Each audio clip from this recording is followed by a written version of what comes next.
हाय, hello, नमस्कार. तुम्हा सर्वांचं खूप खूप स्वागत आहे. तर आज आपण अशी एक रेसिपी बनवतो आहे, की त्याचा फारसा रस्सा तर नाही आहे किंवा खूप घट्टही अशी नाही, थोडीशी वेगळ्या पद्धतीची ही आहे आणि चवीला इतकी चविष्ट बनते, की अ, मला तर ही रेसिपी बनवल्यावर असा रिप्लाय आला आहे, की असा रिव्ह्यू आला, की एक्सलंट झालेली आहे ही भाजी. तर कशी बनवायची ती बघूयात चला. तर इथे मी पांढरा कांदा घेतलेला आहे. लाल कांद्यापेक्षा पांढरा कांदा खावा, औषधी आहे असं बोलतात. तर तो एक कांदा मीडियम साईजचा बारीक चिरून घ्यायचा. जितका बारीक चिरता येईल तितका बारीक चिरून घ्या. असा चाकूने चिरा किंवा चॉपरमध्ये चिरलात तर अजून बारीक होऊ शकतो.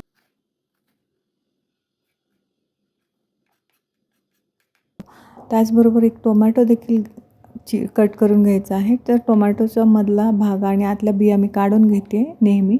मी बिया वापरत नाही आहे.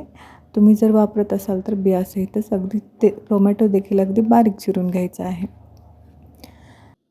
गॅसवरती मी अंडी शिजत घातलेली आहेत. अंडी देखील शिजून झालेली आहेत.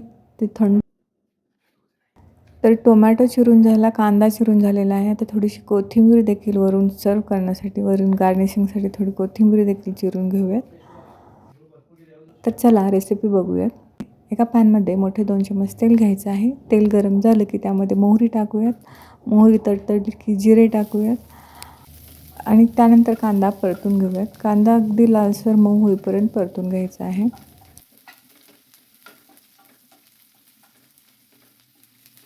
एक 2 ते 3 मिनिट कांदा परतून घेतलेला आहे. त्यानंतर टोमॅटो टाकूयात. टोमॅटो देखील अगदी मऊ होईपर्यंत परतून घ्यायचा आहे. जर टोमॅटो पिकलेले असतील तर लगेच मऊ होतात आणि काही टोमॅटो दिसायला खूप लाल दिसतात पण लवकर मऊ होत नाही. तर अशा वेळेस थोडंसं पाणी टाकायचं आणि झाकण ठेवून मऊ करून घ्यायचं. तर टोमॅटो देखील 2 ते 3 मिनिट चांगलं परतून घेतलेलं आहे. तर इथे मी टोमॅटो पटकन परतले जावेत म्हणून थोडंसं मीठ टाकलेलं आहे, म्हणजे लवकर ते मऊ होतील. टोमॅटो देखील मऊ छान परतून घेतलेले आहेत. आता हे सगळं मिश्रण मी एका साईडला करत आहे. हे परतून घेतलेला कांदा टोमॅटो थोडं साईडला करूया आणि यामध्येच त्याच तेलामध्ये आपण थोडेसे अंडी परतून घेणार आहोत. तर या तेलामध्ये मी 1 चम्मच काश्मीरी लाल मिरची टाकलेली आहे. काश्मीरी लाल मिरची ही तिखट नसते. अंडे हाफ कट करून घेतलेले आहेत आणि अंडे अशा प्रकारे जर तेलात परतून घेतले तर त्याची चव थोडीशी वेगळी येते. तर हेही देखील दोन्ही साईडनी 1 मिनिट छान परतून घेऊयात. आणि अगदी मंद आचेवरती मी हे परतून घेते.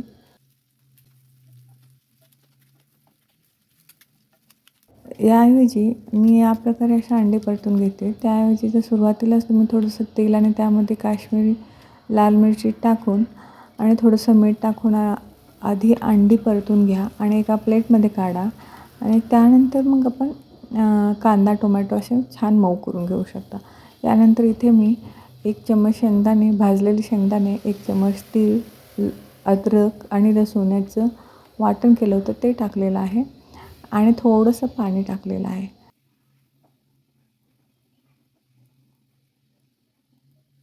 मिक्स करून घेते आहे सगळं वाटण. आता यामध्ये थोडीशी हळद आणि अर्धा चम्मच घरगुती काळा मसाला जो आपण भाजीला वापरतो तो टाकलेला आहे. यानंतर मी रेडीमेड अंडा करी मसाला होता तो टाकलेला आहे. थोडासा ठेवलेला आहे, अगदी पूर्ण अंडा करी मसाला टाकलेला नाही. साधारणतः त्यातला अर्धा मी यूज केलेला आहे.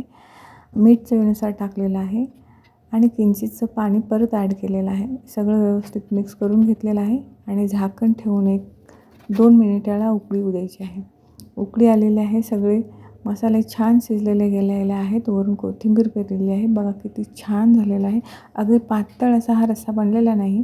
थोडासा रसभरीत असा बनलेला आहे, पण चवीला इतका चविष्ट होतो, इतका छान झालेला आहे. एकदा नक्की अशा प्रकारे करून बघा आणि मला कमेंट्समध्ये सांगा की कसा झालेला आहे. आणि हा अंडा करी रस्सा तुम्ही भाकरी, चपाती सोबतच टोमॅटो, कांदा, लिंबू असं खा. रेसिपी आवडली असेल तर लाईक शेअर अँड सबस्क्राईब करा.